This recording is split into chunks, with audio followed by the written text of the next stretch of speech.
ایک لڑکے کے بہت زیادہ دوست تھے۔ وہ ہر وقت دوستوں کے ساتھ گھومتا پھرتا رہتا تھا اور کام کاج نہیں کرتا تھا۔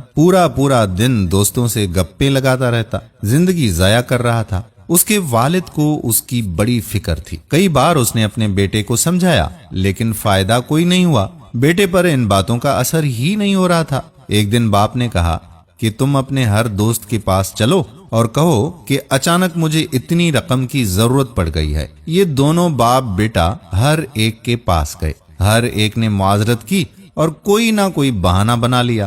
اب باپ نے کہا کہ میرا ایک ہی دوست ہے، اب اس کے پاس چلتے ہیں، تم اس کا اخلاق دیکھنا۔ باپ بیٹا دونوں اس کے گھر پہنچے۔ دروازہ کھٹکھٹایا تو اس کا نوکر باہر نکلا۔ اس آدمی نے کہا کہ اس کو بتاؤ کہ تمہارا دوست آیا ہے۔ کافی دیر ہو گئی لیکن آدمی باہر ہی نہیں نکلا۔ لڑکے نے کہا کہ ابا جان، میرے دوست باہر تو آتے تھے، ملاقات تو کی تھی، آپ کا دوست تو باہر آنا بھی گوارا نہیں کر رہا۔ آدمی نے کہا کہ بیٹا تھوڑی دیر صبر تو کر لو۔ کافی دیر کے بعد وہ آدمی باہر نکلا۔ اس کے ایک ہاتھ میں ہتھیار تھا، دوسرے ہاتھ میں پیسوں کی ایک تھیلی تھی۔ آدمی نے آتے ہی معذرت کی اور کہا کہ دیر اس لیے ہو گئی کہ غلام نے بتایا کہ آپ کا دوست آیا ہے اور اس کا لڑکا بھی اس کے ساتھ ہے۔ میں نے سوچا کہ میرا دوست رات کے اس وقت کبھی میرے پاس نہیں آیا، آج شاید کوئی خاص کام ہے۔ اگر تو رقم کی ضرورت ہے تو گھر میں جو کچھ موجود تھا وہ میں لے کر آیا ہوں۔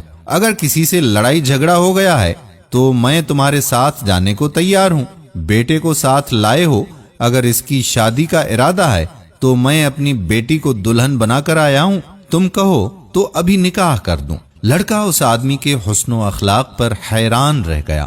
باپ نے کہا کہ دیکھا بیٹا، میرا ایک ہی دوست ہے اور کام کا ہے، تمہارے بہت سارے دوست کسی کام کے نہیں۔ لڑکے کو بات سمجھ میں آ گئی۔ اس نے سب لڑکوں سے دوستی ختم کر دی اور اپنا کام کاج شروع کر دیا۔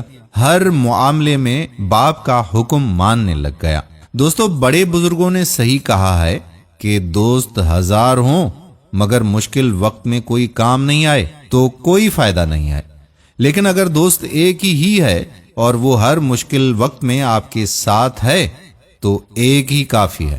اللہ تعالی ہمیں سب معاملات کو سمجھنے اور سیدھے راستے پر چلنے کی توفیق عطا فرمائے۔ آمین ثم آمین یا رب العالمین۔ دوستو، اگر ویڈیو پسند آئی ہو تو ایسے لڑکوں کے ساتھ شیئر ضرور کیجیے گا، کمنٹس بھی کریں اور ویڈیو کو لائک بھی ضرور کریں۔ آنے والی ویڈیو تک آپ کا اپنا میزبان قادر بخش کلہوڑو آپ سے اجازت چاہتا ہے۔ اپنی دعاؤں میں یاد رکھیے گا۔ اللہ حافظ۔